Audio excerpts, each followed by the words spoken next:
Welcome to Engaging ESG, the new podcast that considers what it takes to get ESG comms right and how it can go oh so wrong.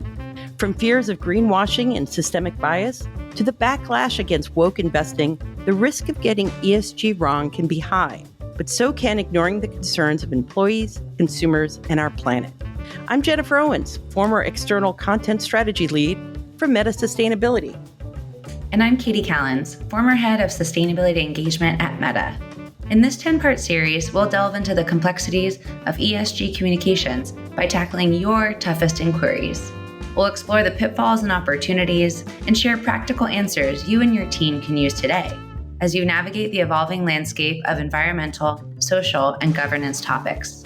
Let's get started.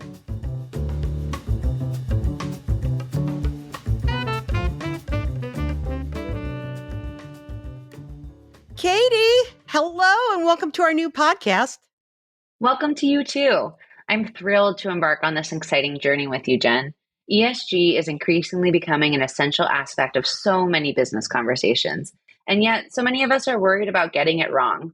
So I'm really glad we're taking this time to tease out its crucial components and, of course, talk about how to best create real impact, both internally and externally.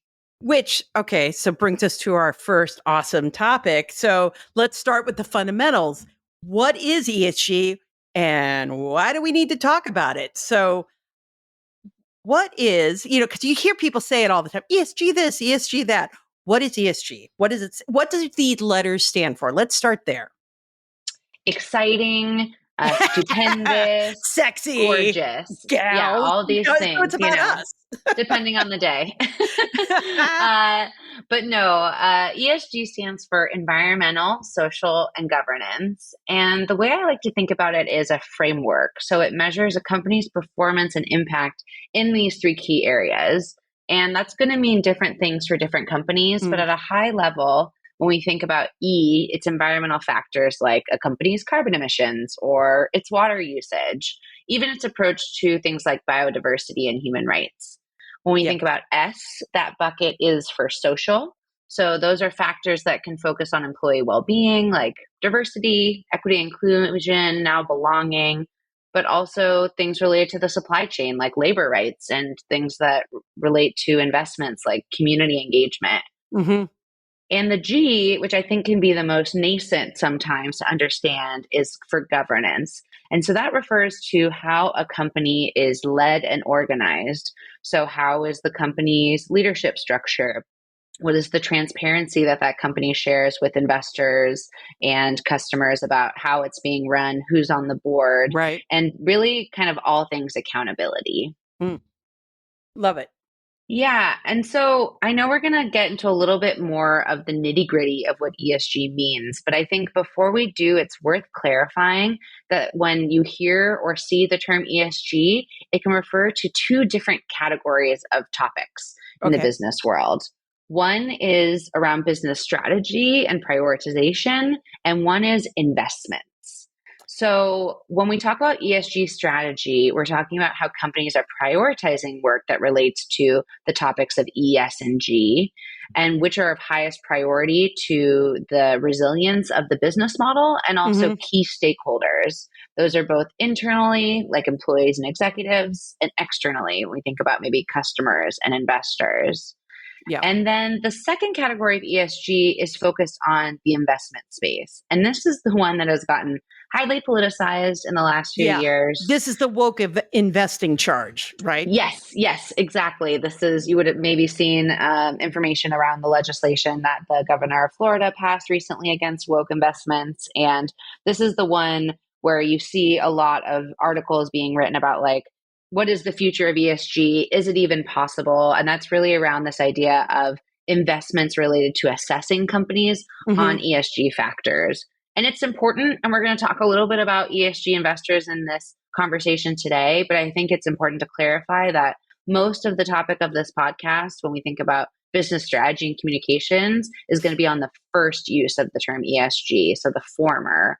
Because that's what we worked on. We worked on, we're kind of talking about the business operations or the business to brand and how it shows up and the like, and that's the first. So, we're not investor relation folks, because, those people. How many SEC filings do you want to work on? I'm going to say none. None. I would like to opt out of all SEC All filings, opt please. out. Can I do that on my GDPR? Opt out on every website? No SEC filings. Thank you. So now, and here's the thing, none of this is new, right? I mean, this is really about, back in the day, when I was running the Best Companies initiatives, we were looking at workplace policies. And then that started to get rolled up under the diversity team. And the diversity team became D&I, DE&I, DE&I and B. And then there were, and that's been evolving. All of this also went through a phase of corporate social responsibility. And you see these companies, some companies stay with CSR, some companies, split it out and the like. But there's this constant evolution. And no matter what, though, all of these topics, companies worry about getting them wrong. I almost feel like that's what unites them more, is the fear of stepping into a mess of their own making. So in some ways, it seems to me that it's kind of odd to drive them all together. I don't know, maybe they're just trying to put it all in one spot so that, the mess can be over on the right. I don't know. What do you see as driving the roll up, I guess?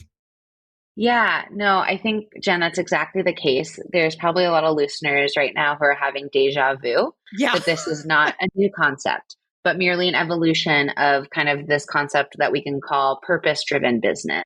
And I think Yes. ESG as kind of the umbrella topic for this work of how companies are trying to do less harm and more good. There's a lot of, important initiatives that companies can undertake to make a difference in the world, but they're also going to need the legitimacy and the license to operate to start off with. So you can't just start donating a bunch of money to a company or a community, rather, that doesn't trust you. Right. So I think there's a lot around trust and reputation, and those need to be kind of the table stakes to actually then doing good. And, you just mentioned some of the other terms that ESG has been referred to in the past. I'll also add to that list corporate citizenship, sustainable development, broader sustainability. And, sometimes these terms are used interchangeably, and other times they're used to subtly mean different things. But our opinion, and many of our colleagues' opinion, is that in 2023, the main way we're seeing the industry discuss this work is through the terminology of ES and G. So that's what we're going to be focusing on in the podcast. But if you see information or, impact reports by companies that use other terms, it's highly likely that they're meaning similar things. And so, that is the world of alphabet soup that we are all moving around right now in this space. And if you are confused, you are not alone. That is also a side benefit of this podcast. A unifying principle. Yeah. Yes. Well, and because we see people talking more. So back in the 90s, when I was at Women's Wear Daily, and there was a big push around sweatshops, around trade issues of, made in America. And they would always say they couldn't get the consumers to care. Price was a driver, going through yet another recession at the time. And so that was kind of burned into my soul. They will never care. They will never care. I think we're in 2023. It's very different. I think they do care. I think a lot of different stakeholders for a company care. Definitely. And am I making that up? No, you're not making that up. And I think the way in which they care has really evolved. It used to be this kind of fear of reputational risk, but now there's all of these impacts around reporting requirements that are also being asked of companies. So it's not only customers that are holding companies accountable, but it's also regulatory requirements. And so, quite frankly, it's a lot for companies to navigate, what is need to have versus nice to have. And I think, it gets back to some of the first ways that I learned about this work happening was around the topic of sustainable development. And I think it's helpful for me to ground into that definition, because it was really this idea that businesses are expected to contribute to the growth and development and needs of society today without compromising the needs of future generations. And that, this is an expectation of companies to have a significant role to play by integrating environmental, social, economic considerations into business strategies and operations. I think when this definition came about, a couple decades ago, it was a little bit more of a nice to have. And now it is really table stakes. If you are a company that's operating at any sort of scale right now, and you don't have an approach to reducing greenhouse gas emissions or climate, you don't have a diversity and inclusion program, you don't have these things, a Yeah. lot of Gen Z and this younger generation of workforce aren't going to take you seriously and aren't really going to consider working for you. And Yeah. employee retention, as well as general reputational topics, are huge when we think about this space. And Gen X is just not going to take you seriously anyway, so you can't win with us. So That's true. That's definitely true. One thing that I like to think about a lot in this space is getting into specifics. Yeah. So I think we can talk at a really high level that, there's a host of factors around environment, social, and governance that a company should work on. But having maybe a specific example could be helpful, Jen, to because it's not the same for every company. I mean, that it would be so much easier if you could just say it's X, Y, and Z. ESG is X, Y, and Z. But for different companies having different impacts on the world, it's different for everyone. Exactly. And so without getting too far into like nerdy language about this space, Katie, nerd it up. So there's something called a materiality assessment that companies undertake to understand within this umbrella which ES&G topics are most relevant for my company. Another way to think about a materiality assessment is like a prioritization framework. And so what a company does when they undertake a materiality assessment is they understand what topics of the ES&G areas are most material or relevant to their key stakeholders. And so this is a bit of understanding industry business models and where risks lie, but also interviews with key internal stakeholders like executives and external stakeholders like customers and investors. Right. And at the end of a materiality assessment, basically, you get back this big grid that says what is most important for us to focus on in the realm of ES&G. Where do we have the most reputational risk, business risk? Where do we have big opportunities? And it's a really kind of nice planning tool because it's really easy, I think, in this space to feel like you're going to boil the ocean and you need to try to focus on everything at once.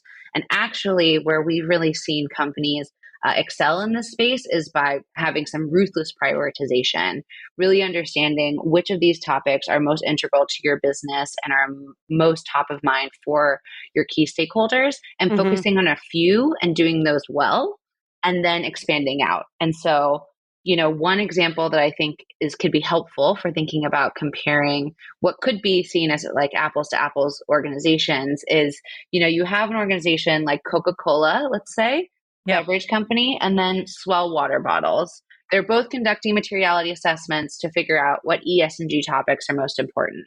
They're both going to have supply chain topics. They're both going to have material topics, but different focus areas. And when we think about one focus area in particular, let's say water stewardship, that's going to be a tier 1 focus area for Coke because water is a key ingredient to its product.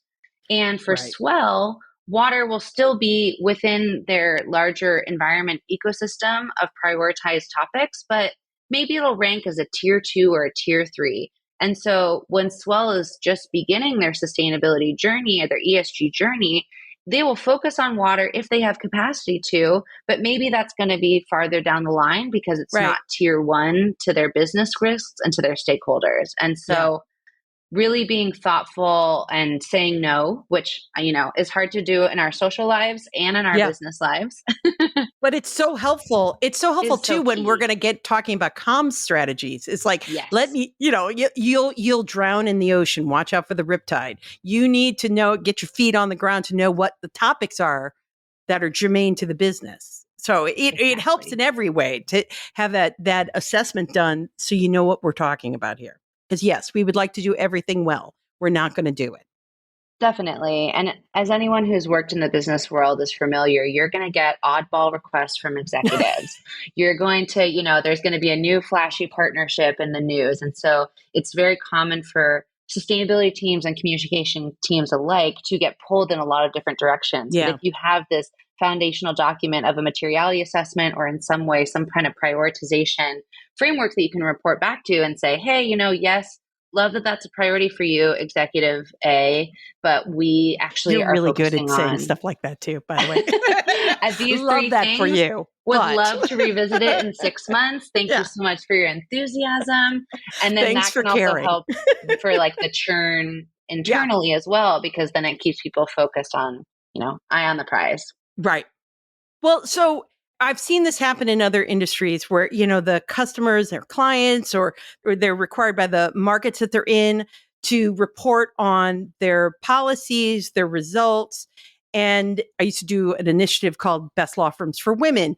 And one of the key drivers for big law firms was that their clients came in with diversity metrics and said, I got, my vendors have to meet these diversity metrics. I can't hire an all white guy team when our whole goal is to try to increase female representation or Black representation. And so that forced the law firms to do better on diversity issues. So, I mean, this pressure, it was coming from clients, but we do see it happening with customers as well. Yeah, definitely customers and their employees. Oh, yeah. There Right. is a lot of very kind of activist groups out there, and employees just have higher standards, as we Yeah. noted earlier, for the companies that they work for. And so it's definitely not about ESG being a checklist. It's Yeah. something about really embedding these principles of do no harm, create more good. Ideally, you're really aligning these also to the values of the company. I Hmm. find that's always also a really great starting point so that you can really align the priorities for this work to the direction of travel for the company's corporate and strategic goals, but also the Yeah. values, which often overlap quite nicely with a lot of the ES&G work. Yeah. And because, you keep hiring younger and younger people and they're more and more vocal. I mean, again, the Gen Xers are like, whatever. Well, so the other pressure you had noted it at the top was from major investments, big hedge funds, pension firms, people going into the public markets and evaluating their investments on their approach to all things ES and G. And so that's been happening for a while too, right? Yeah, definitely. I think, some historical context is always helpful. I see that this work really started to take off in 2018 when Larry Fink, the CEO of BlackRock, which is the world's largest asset management firm, began to talk about sustainability and ESG in his CEO letters. And in particular, he used this phrase stressing stakeholder value over shareholder Yes. Oh, value, yes. Right. which was a pretty innovative concept to be in the broader kind of business sphere, and really saying that there was a strong need for companies to show how they make a positive contribution to society. Mm. Now, as someone who has been working in corporate sustainability for 13 years now, I have been preaching this to all parts of the business and consulting firms and Google and Yeah. Meta and the like. But, to see a big wig like Larry Fink talking about this on this scale was a huge win for the Yeah. sustainability community. And I also think it made a lot of folks in the quote unquote regular business community stand up and take notice as well. And so I think you have this happening in 2018, which is really, sparking a shift in the investment landscape, but also then that has an impact on how business leaders are driving and creating strategy. And Right. I think, as probably everyone listening is aware, this only accelerated during the pandemic. We have the conversion of a health crisis, record high unemployment, climate crisis issues, social justice reforms happening around the world. Even in the face of pushback, Larry Fink and other leaders in the business world continue to highlight the importance of business aligning their Hmm. strategies with these environmental and social considerations.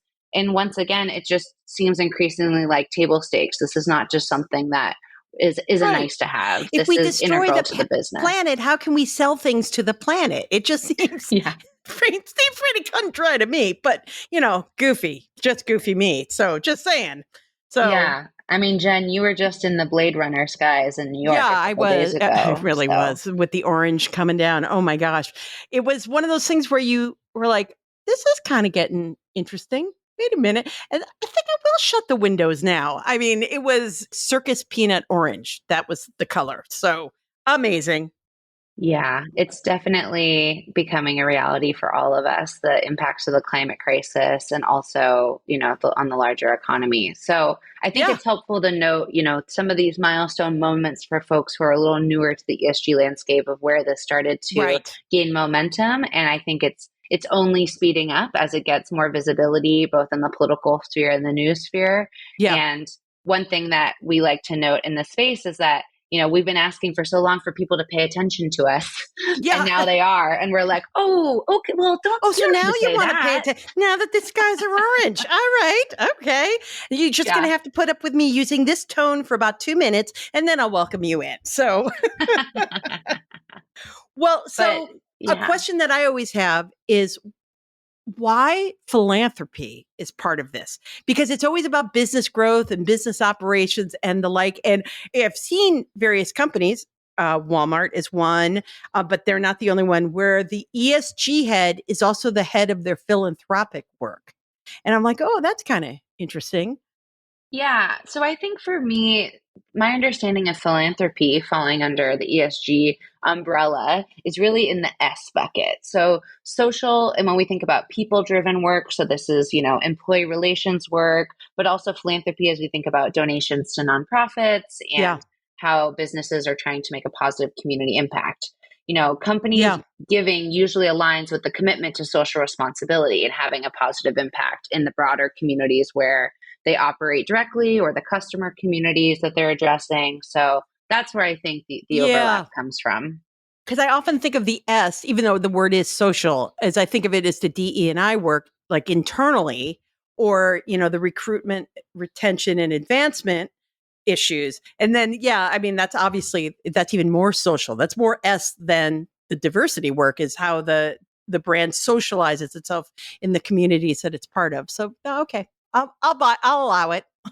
Yeah, one quick note on that though is that folks who are listening have probably figured out that all of the topic areas that we're touching upon, whether it's the carbon emissions and operations, the philanthropy, the legal and governance, that is touching now almost every department within a company. Yeah. And as we know, as much as we try to promote collaboration and cross functional engagement, it is hard to get people on the same page about such a breadth and depth of topics. And so I think one of the unique opportunities and challenges of the ESG umbrella as we think about kind of these different spaces of purpose driven business is how do you get everyone on the same page? Yes. Clearly, that's a challenge to business across the board, but now we're seeing it in this space. And I think there's some really unique opportunities that we're going to be discussing around how communications can help with that alignment.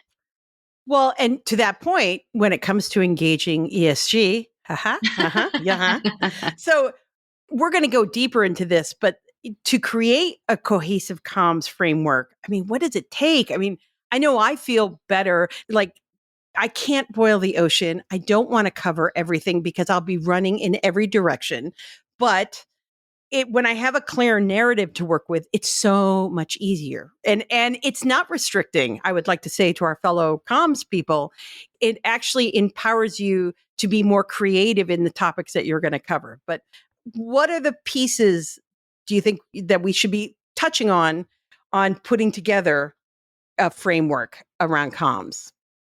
And I like to make it up as I go. Okay. All right. I'm out. No. Anyone that knows me knows that I love a spreadsheet. I Oh, love a yes. process. I love a system, color coded, Bring on the preferred. brief. Yes. But yeah, I think the future is really this kind of concept of mainstream green, that it's not that you're talking about sustainability and social and governance work as an add-on to your broader comm strategy, but actually that it's woven through.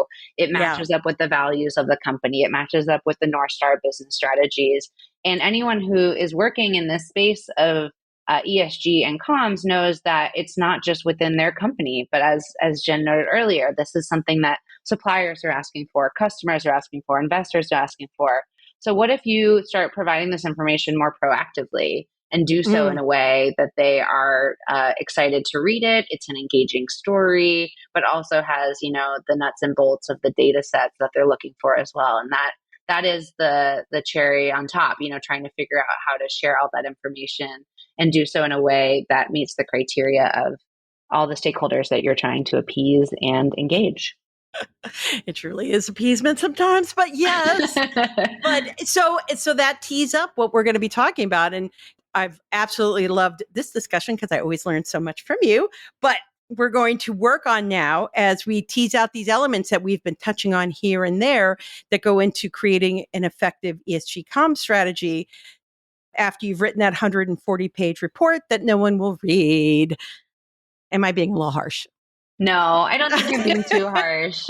Not at all. And I think, just really want to note that when we talk about ESG, it's really a fundamental business strategy that if you don't include it, you're really going to have a lot of branding risk. And, it's not just about communicating your commitment, but really about truly embodying it. And so many of the organizations that I've had the privilege to work for or learn more about are doing great work, but people don't know about it. And so we're really excited to share with you some tips and tricks of how we can get your story out there better to be communicating about this important work. Because while some people enjoy reading a 140-page report, I think other people are looking for more of a real format. I think you need to name those actual people because I think you can count them on one hand.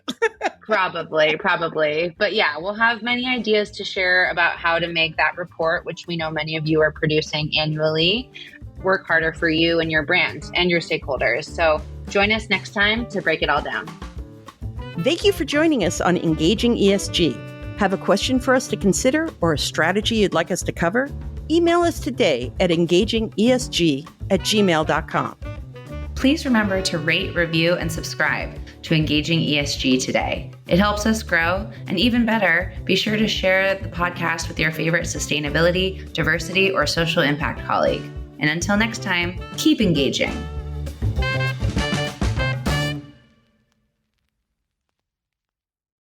This podcast is part of the Sound Advice FM network. Sound Advice FM, women's voices amplified.